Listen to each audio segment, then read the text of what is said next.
Hello friends, स्वागत है आपका वीएस एजुकेशन चैनल पर।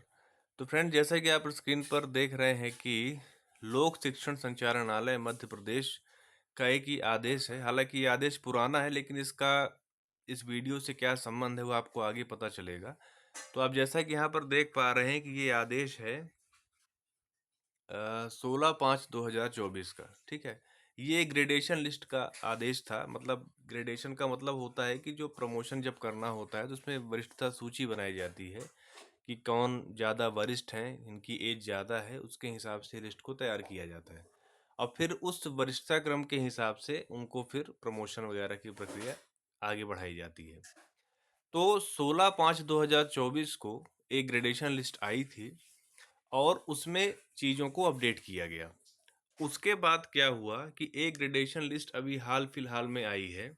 मैं आपको वो भी दिखा देता हूँ। ये आई है 10/7/2024 को। ठीक है, 10/7/2024 को ये ग्रेडेशन लिस्ट यहाँ पर आई है, आप देख सकते हैं। तो मतलब एक आई 16/5/2024 को, दूसरी आ रही है 10/7/2024 को। मतलब आप ये समझ सकते हैं कि लगभग 2 महीने बाद एक और लिस्ट यहाँ पर जारी की गई।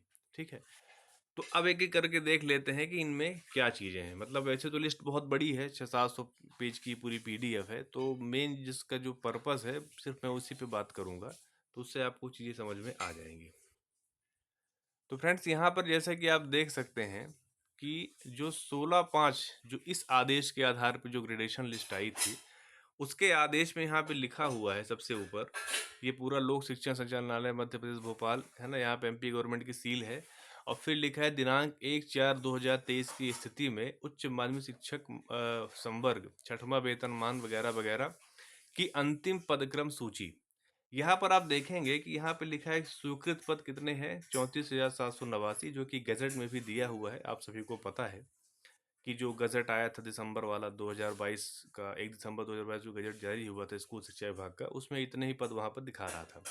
और जो कार्यरत शिक्षक उस स्थिति में दिखा रहा है वो दिखा रहा है लगभग 10,256, जिसमें से भर्ती का जो प्रकार है वो 50% पदोन्नति के आधार पर यहाँ पर किया जाना है। ठीक है, ये तो हो गया कब का, 16/5/2024 की स्थिति में। ठीक है, अब अगर हम लोग इसको और आगे देखते हैं कि अगर हम बात कर लेते हैं कि जो अभी नया लिस्ट आई है उसके आधार पर हम लोग बात करते हैं, तो आप यहाँ पर देखेंगे कि जो अभी लिस्ट आई है जुलाई वाली, उसमें लिखा हुआ है, ये अब आदेश है ये 10/7/24 का, और ये उसका ग्रेडेशन लिस्ट का यहाँ पर भी वही चीज़ है। और यहाँ पर वही LDPI का सील वगैरह हो गया 1/4/2023 की स्थिति में, क्योंकि जो कंडीशंस होती हैं वो एक पर्टिकुलर डेट पे फिक्स की जाती है कि इसके इसके बेस पे हम यहाँ पर पूरा ग्रेडेशन की प्रक्रिया स्टार्ट की कट ऑफ डेट बनाई जाती है, जो कि 1/4/2023 है। लेकिन अपडेट इसलिए करना पड़ता है क्योंकि इसमें कई चीज़ें चेंज होती रहती हैं। तो आप यहाँ पर देखेंगे कि स्वीकृत पद तो वही है 34,789, लेकिन कार्यरत जो यहाँ पर जो शिक्षक हैं वो कितने हो गए हैं, 10,244। पहले कितने थे, 256। अब कितने हो गए हैं, 244। मतलब कहने का ये है कि 12 सीट्स यहाँ पर कम हो गई हैं। ठीक है, और भर्ती का जो प्रकार है वो कितना है, 50% पदोन्नति के आधार पर किया जाएगा। ठीक है, तो अब यहाँ पे प्रश्न ये उठता है फ्रेंड्स कि 12 सीट्स कहाँ चली गई, 12 पद कैसे कम हो गए। हालांकि पद इससे भी ज़्यादा कम हुए हैं, लेकिन आप फिर भी ये मान सकते हैं कि चलिए 12 सीट यहाँ पर कम हुई है। तो उसका जो सबसे बड़ा कारण है फ्रेंड्स, उसका सबसे बड़ा कारण है जो कि सेवानिवृत्ति जिसको कहा जाता है। ठीक है, रिटायरमेंट्स वगैरह यहाँ पर हो रहे हैं लगातार, जिसकी वजह से ये चीज़ें यहाँ पर हो रही हैं। ठीक है, जैसा कि मैंने अपनी कई वीडियो में ये बात आपको बताई भी है कि जुलाई और अगस्त के महीने में 6,000 के आसपास जो शिक्षक हैं वो रिटायर होने वाले हैं। ठीक है, तो उसी क्रम में आप ये देख रहे हैं कि वो प्रक्रिया चल रही है, और जैसे जैसे दिन बढ़ता जाएगा वैसे वैसे प्रक्रिया बढ़ती जाएगी। तो एक बार मैं आपको एक वो सैंपल वो जो लिस्ट है ग्रेडेशन की, उसका मैंने एक एक उसके पेज का मैंने स्क्रीनशॉट लेकर उस वीडियो को, मतलब वहाँ पर मैंने पिक्चर आपको मैं दिखाऊंगा, जहाँ पर आपको ये दिखेगा कि कैसे रिटायरमेंट यहाँ पर हुआ है और कैसे चीज़ें यहाँ पर चेंज हो रही हैं। तो फ्रेंड, जैसा कि एक चीज़ और मैं आपको पहले बता देता हूँ वो दिखाने से पहले कि आपको सभी को पता है कि जो गवर्नमेंट सर्वेंट है उनकी जो रिटायरमेंट की एज है आज की डेट में वो 62 ईयर से, पहले 60 साल हुआ करती थी, अभी 62 साल हो गई है। तो अगर हम 2024 को डेट को माने, तो अगर इसमें हम 1962 को माइनस कर देते हैं तो लगभग ये आपका 62 ईयर्स आता है। मतलब कहने का ये है कि जो भी शिक्षक जो जिनकी डेट ऑफ बर्थ 1962 है, वो सभी इस जुलाई मतलब 2024 के साल में क्या होंगे, वो हर महीने के हिसाब से वो रिटायरमेंट उनका होता रहेगा, ठीक है। और जो आगे के हैं वो हर साल 10 मतलब साल दर साल रिटायरमेंट हो रहे हैं, कहने का मतलब ये है। तो एक बार मैं वो आपको स्क्रीनशॉट दिखा देता हूँ, फिर आगे मैं बात करूँगा। तो यहाँ पर आप ये देखेंगे मैंने इसमें जो गैर जरूरी जानकारियाँ थी उसको मैंने हाइड कर दिया है, क्योंकि फालतू में उसका कोई मतलब नहीं है। जो अपने काम की चीज़ें हैं उसको मैं यहाँ पे दिखा रहा हूँ। तो आप यहाँ पर देखेंगे फ्रेंड्स कि यहाँ पे डीओबी लिखा हुआ है।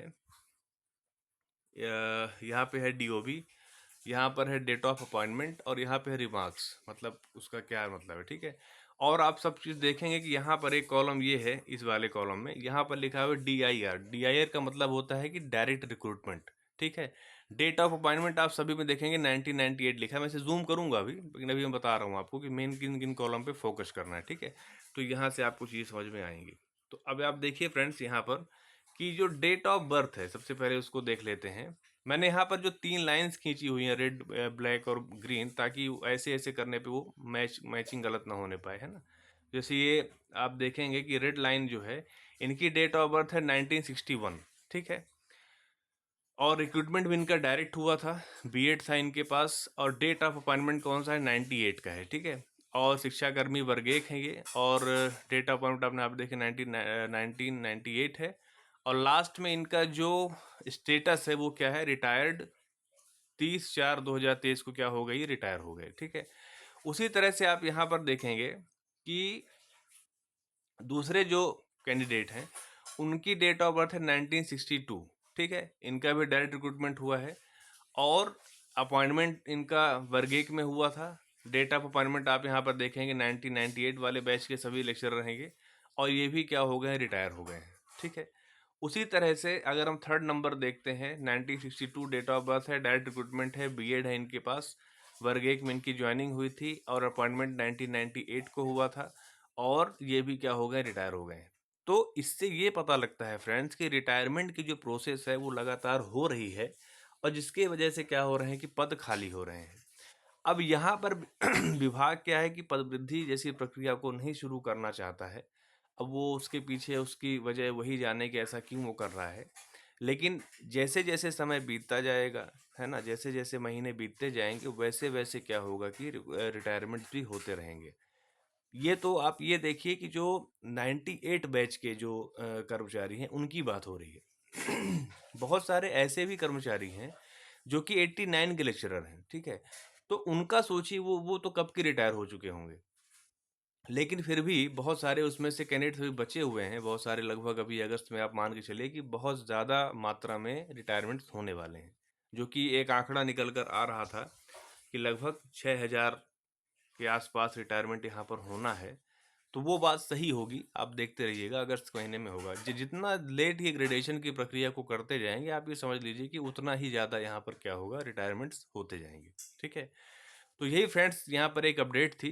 तो ये इस चीज़ का प्रूफ है कि रिटायरमेंट्स हो रहे हैं और पद लगातार खाली हो रहे हैं, लेकिन सरकार या विभाग जो है वो अभ्यर्थियों की बात नहीं सुन रही है। पद वृद्धि को लेकर वो बिल्कुल भी गंभीर नहीं है, जिसकी वजह से अभ्यर्थी क्या है, परेशान है। तो ये यहाँ पर एक अपडेट थी फ्रेंड्स। और अगर आपको मेरा वीडियो अच्छा लगा हो तो आप प्लीज़ इसे लाइक कीजिए, अपने फ्रेंड सर्कल में शेयर कीजिए, और चैनल पर अगर पहली बार आ रहे हैं तो प्लीज़ आप चैनल को सब्सक्राइब कर लीजिए।